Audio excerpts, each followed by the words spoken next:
Today's story, don't go gazing. My idea was genius. Usually I went up into the lower hills and outcrops around Salt Lake City itself, but it was a hard trip. Anytime you gaze, it usually means an overnight trip to a specific neighborhood. That meant that you either needed a car with nothing discernible about it or rely on public transportation, which I often did. But a trip to Park City, hell, I could drive up there myself and make a nice staycation out of it. Spending a week in a nice hotel with 3 of the 7 days dedicated to a long trip gazing down the mountains around town. The best part was that I had a way to make it almost too easy of an effort. The Alpine slides, basically, big long concrete slides that wind down the mountain. Renting the wheeled cart needed to use the slides was relatively expensive, but I didn't need that, just the ticket up the chairlift. After a day of enjoying a nice hotel and some pretty fun local bars, followed by a day of using the pool, hot tub, and an arcade down the road, I parked my car at the end of a certain neighborhood and took a bus back to the Alpine slides. Asterisk, I planned it so that I took the last ride up to the highest slide. What I thought would be the most dangerous gamble of the night was jumping off of the chairlift and dashing into the forest, lugging my pack stuffed with slapdash camping essentials. My insides were in tight knots, but I managed to make the jump while the chairlift was near the ground. I got up and ran, not bothering to check if anyone had seen me. I dove, sliding into the bushes near the trees, and stayed still. I hadn't seen any cameras on the chairlifts, but I made a bet that if there were any, they weren't being watched particularly closely.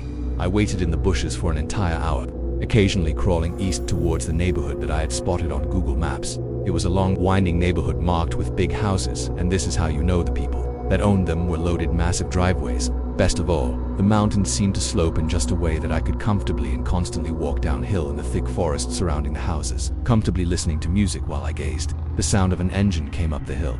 I looked back, making sure not to move my body too quickly. A group of security guards rode on ATVs up the hill towards the slide I'd just bailed from. I'd gotten high enough to see where the chairlift I'd abandoned ended up, a large concrete platform with the slide stretching down towards the opposite side of the mountain. A few employees, I think of the hotel the slides were owned by, stood waiting for the security guards. Still moving slowly, I pulled out my binoculars and watched them. My entire body clenched when the group turned toward the forest I was hiding in. Eventually, one of the employees shook their heads and said something that made the rest laugh. The security guards went back down the mountain, and the hotel employees got to reap a pretty good benefit of their job, getting to slide down after every shift to clock out and go home. Shivering slightly, I put my binoculars back into my pocket and risked standing up. I'd crawled far enough into the trees to not be noticed, or at least I hoped. This part of the journey, hiking a few miles towards the neighborhood, was the riskiest part. Getting caught by the hotel would be bad, but getting caught near a public road that I could claim I was in the middle of jogging got me out of felony territory and towards a petty misdemeanor, but goddamn, it was a beautiful walk.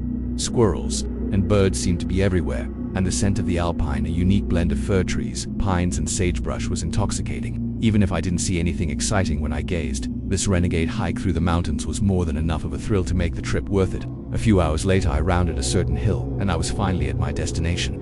It was pretty much a huge pit that had large houses with even larger yards winding down through forests that were almost overtaken by civilization. Meticulously sculpted pavements snaked down towards the west side of what I'll call the pit. Every quarter of a mile, a 3, occasionally 4-story house split off from the roads. It would have been a nightmare to navigate if there wasn't a consistent pattern on the leftmost neighborhoods, a clear path of forest that would cover me while also being directly across from many of the houses that wound down the pit. I'd propelled the very end, and I double-checked this just to be safe, was a gate that led back out into a public park near Park City proper.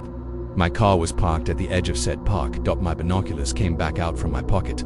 The sun was still setting, and there was a stretch of hill that I needed to walk down to start on my path down the pit. In the meantime, I thought I'd get some preliminary gazing out of the way. There was only one house that had lights on that I could see from the top of the pit. I say house, but it was really a mansion, hosting a party that filled the entire yard, with a large pool, hot tub, a basketball court, and even 2 batting cages that took up a football field-sized section of land. People of all shapes, sizes, and colors mingled, ate food, and enjoyed the amenities. Nothing crazy or wild enough to warrant writing down at the time happened. But it was fun watching people have fun. After the sun really started to set, the partiers began moving inside. I watched them go in, trying to see what was going on in the mansion, but I was much too far away and elevated to get a good look. I wondered if they were going to break out the crack, Molly, and condoms after they went inside. I caught sight of a little girl in my binoculars following her parents inside. Now I hope to God the 3 things weren't a part of the party. I chuckled a bit, although I really did hope the people up here weren't that fucked. Drank some water, and took one last look at the mansion. The little girl was standing just outside the wide mansion doors, looking towards me, at me, but way too damn close for comfort. Asterisk, there's an excellent science and learning-based channel on YouTube that I keep up with. One of their episodes had been about horror and paranoia. I bring it up because I remembered when I was looking through those binoculars that there was a popular theory that you knew when you were being looked at due to specific rays of light that can emit from someone's eyes when they look at you. It was the only way I could explain my certainty that the girl was looking right at me. She wasn't, or at least, I really don't think she was. Even after everything that happened, I'm not sure, but I do know that an alarm went off in my head that something was looking at me, even if it wasn't the little girl looking towards the hills where I was hiding. The girl turned away, took a sip from the pouch of juice she was carrying, and walked into the mansion that now flooded with life and light. She closed the door behind her, and that watched feeling finally went away. I felt cold, and for the first time since picking up the hobby, it didn't take much to shrug off that doubt, but I wrote what I'd seen down. The other guys, and plenty of gals, believe it or not, in the hobby would get a kick out of the creep factor. By then the sun had finally finished setting, and true darkness was in the pit. All of the houses were lit up, and from where I was it looked like a huge diorama of rich, tiny plastic neighborhoods and forests. I took in the sights one more time before I took my night vision goggles out of my backpack and started climbing toward the snaking path of forests that led to the opening in the pit that led out to my car. It took half an hour of walking to reach the first house, or rather its backyard. People were much less likely to give their backyard surroundings any mind, even with drapes over the window like I've said, and that was even in a really populated area. Walking through a thick forest with night vision goggles and a backpack full of food and wilderness survival equipment wasn't hard. What was hard was making sure I moved quietly. There are a few tricks to that, but I'm not sharing them. Despite how I've typed up until this point, I'm also going to tell you, with my whole heart, to not go gazing at all. Besides the obvious moral reasons, what Reddit posts and blogs won't tell you is how often someone gets shot without even trespassing. Never mind being put on a registry depending on who's living in the house when you eventually get caught. But I won't lie to you, I didn't have that mindset until after I reached my car bloody, bruised and exhausted the following morning. When I approached the big wide backyard of the first home on my trail, I was excited to see what I could glimpse. The night vision goggles came off. I sat comfortably against the hill, and I gazed. There was nothing overtly suspicious or noteworthy about this backyard, so I relaxed just enough to gaze at what looked like the wildest party I'd ever seen. The backyard wasn't that large, but it was full of games, food and drinks everywhere there was room. Pool tables, ping pong tables, and an inflatable sports area, bouncy house. People were drinking, chatting, and having an absolute blast.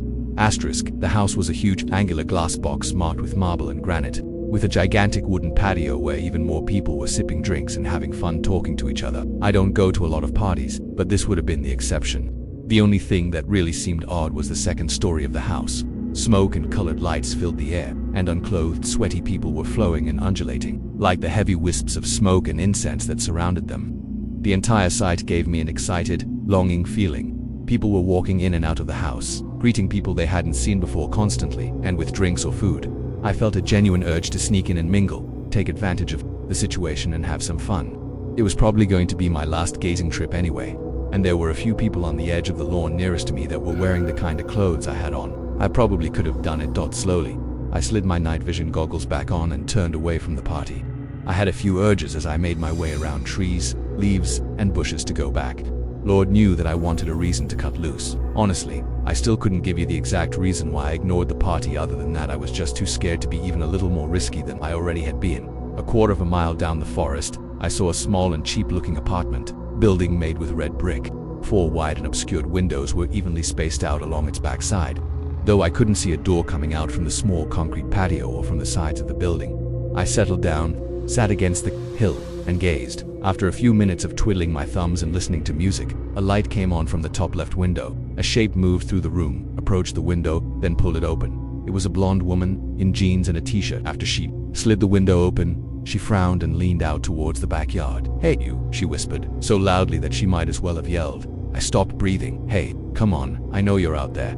My breathing came back, but only enough to keep me conscious. My heartbeat was a heavy pulse that I felt throughout my entire body. Panic was only held back by the fact that she wasn't looking directly at me. Rather, she was looking all around the forest. She didn't know where I was, but she knew I was there. "Come on, please," she yelled, motioning towards the house. "We don't get hikers up here very often. At least tell me which trail you're heading towards." I didn't say anything, didn't even blink. Had she tracked me on the mountain, maybe I'd set off some sort of alarm, even though I'd been keeping an eye out. "I'm gonna call the cops if you don't show yourself." I almost broke. I wasn't born with a silver tongue, but I figured that if I had to, I could have passed off as a hiker. Looking back, I probably would have, but even more than the alertness I felt at being spotted, there was an odd twist to my gut that I felt when I looked at the woman continuing to whisper and, at one point, even started a one-sided conversation, trying to get me to reply. At the time, only one thing felt really off to me. Her room, or the room she was standing in at least, was completely empty. The walls were cracked and yellow, both from the old paint and the dim, used bulb that hung naked from a simple plug in the ceiling. A string hung down from it. There was no light switch near the door, yet the light had come on before I saw any movement in the room. Very, very slowly, I started to move my way down the forest. The light in the room wasn't nearly strong enough to reach where I was, but I played it as safe as I could. She continued to whisper until I was almost out of earshot. This is one of the few things from that night that I don't vividly remember, but I would swear that after a certain distance, she stopped talking entirely. Just when she went quiet, the light went off. Keeping my hands and legs from shaking was almost impossible. The only way I kept it together was a simple fact. If I was being tracked or had been spotted, I needed to keep an eye out for anything that would give that, or me, away. It felt like hours before I saw the next backyard, but it must have only taken me 15 or 20 minutes. Light suddenly shined in my eyes, so brightly that I yanked my night vision goggles off and stared at the ground. All I could see was a pulsing white and red frieze. I heard a man shout from where I'd seen the house, "Put your hands where I can see them." The red and white flashing in my vision became tinted with blue as my sight came back. Flood and police cruiser lights spinning on top of cars marked Park City Sheriff's Department. I don't know what would have happened if I'd surrendered. My gut tells me that I'm only breathing as I type this because I happened to be behind a larger tree when the lights had come on. And two things I heard out of the cacophony of shouts I heard were "Get up from the ground" and "We will open fire." I've never been arrested, and the only experience I have with cops was watching the titular show when I was younger and clips on the internet. But even in my panicked state of mind, I knew that cops didn't immediately threaten to shoot a trespasser just for trespassing.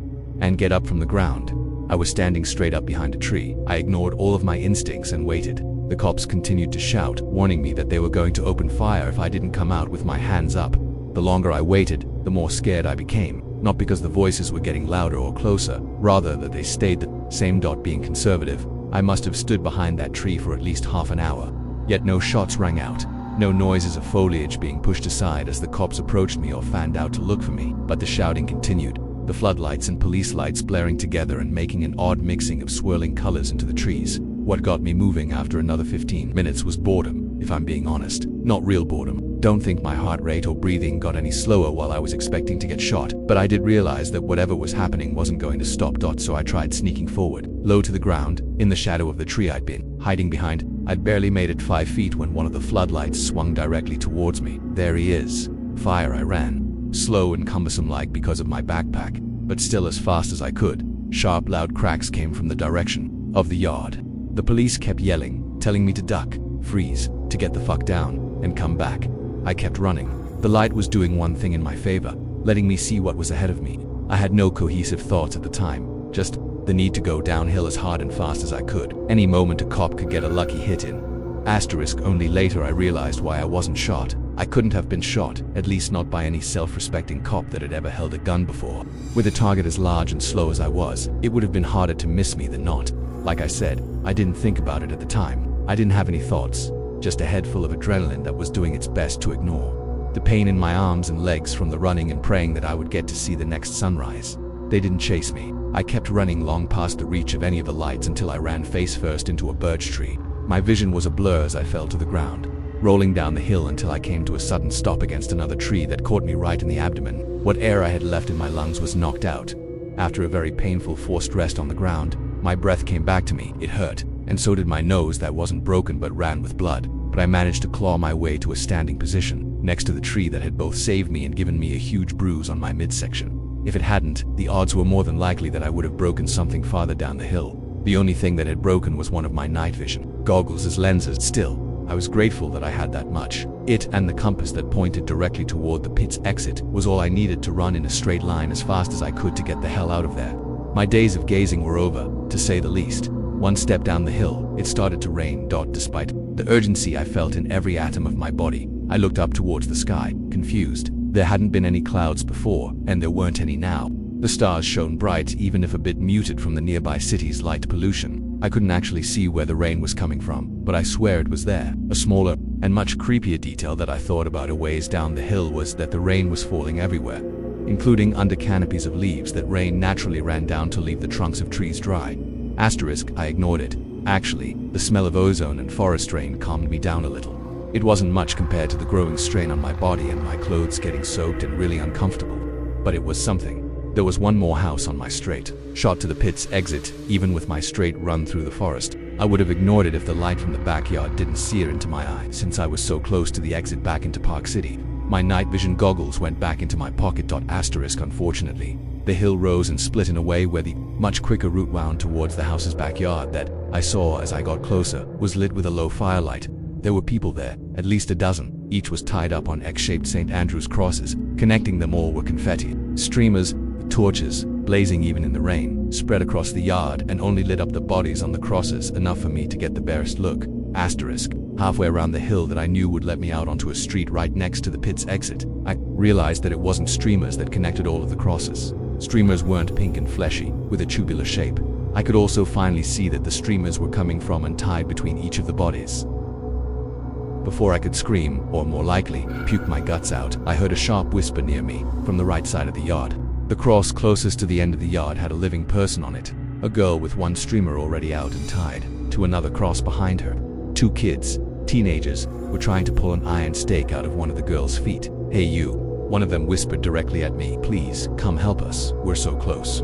"Please," the other whispered, eyes darting between me and her friend as she sobbed. "Please help." The edge of the yard was only a few steps away. The house, a large temple-looking one that was made of massive logs and full of windows, was completely dark.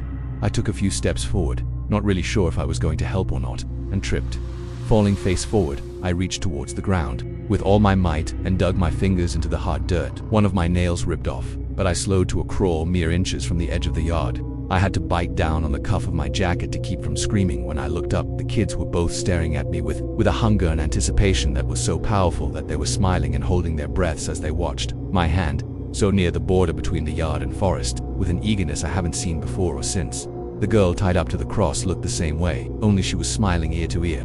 Her eyes almost glowed in the firelight as she looked at me. I scrambled backwards up the hill and ran again, this time not even bothering with the night vision goggles. I ran, and I ran, then I ran some more. Rain and tree branches scraped at my hands and face as I stumbled through the forest. Eventually I spilled out onto a black paved street. Ahead of me, with only one phosphorescent light to see it by, was a concrete guard post next to an iron gate that passed through the lowest edge of the pit.